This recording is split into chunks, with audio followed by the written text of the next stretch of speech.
Here is Ali Velshi on MSNBC. And again, Trump administration certainly can reverse this DACA policy. They're well within their rights. It's cruel. It's inhumane. It's absurd. It's a waste. It's not founded on any legal principles, but they can do it. But to make any of those justifications is a lie, and the economics of it is also a lie. Here is Ali Velshi basically pulling apart that lie. Secondly, Google, Facebook, and Apple wanting cheap labor. Average salary at Google is $121,000. At Apple, it's $87,000. And Facebook, it's $138,000 before bonuses. This isn't about cheap labor. Issue number 3, United States has a negative worker replacement rate, which means we have to have immigrants. Now, if you're looking at your basket of undocumented immigrants and you're focused, as Donald Trump says he is, on those who are the worst and the criminals and the gangs and the thugs and the bad hombres, this is the opposite side of that equation. Their average age 26, some as old as 36, came in at the age of 6, all speak English, 45% in school, most of them working. And if they commit a crime, we get to track them because of this visa, and they get thrown out of the country. There is possibly no better group of undocumented immigrants that you actually want in the country. So, Kerry, you and I speak the same language from the perspective of economics and GDP growth, which you talked about, and increasing GDP growth. We need more workers. We need them to be productive. And one final thing. Let's say I'm a DACA person. I'm 26 years old. I'm making money legally above the table. This is for me. This is for the government. This is for me. This is for the government.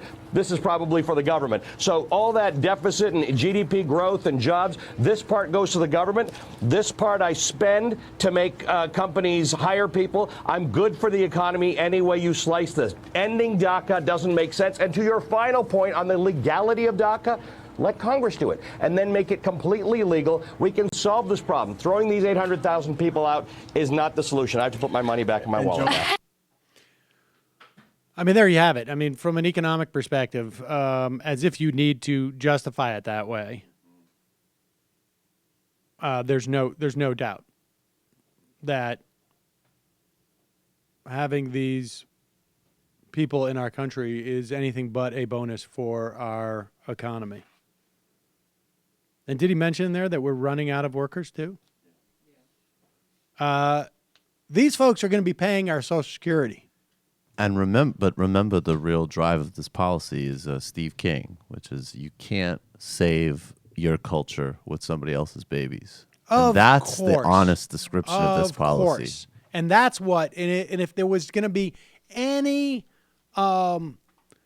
honesty about this policy, instead of it just being dog whistled to the Steve Kings, that's what it would be. Jeff Sessions would have been up there and said, we need to make our country white again.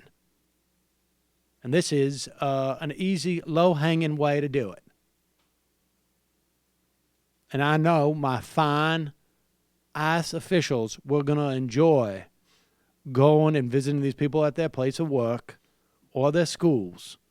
And they're going to feel much more comfortable. They're not going to have to use their Spanish and or any other language, and they're just going to be able to arrest them and deport them in English.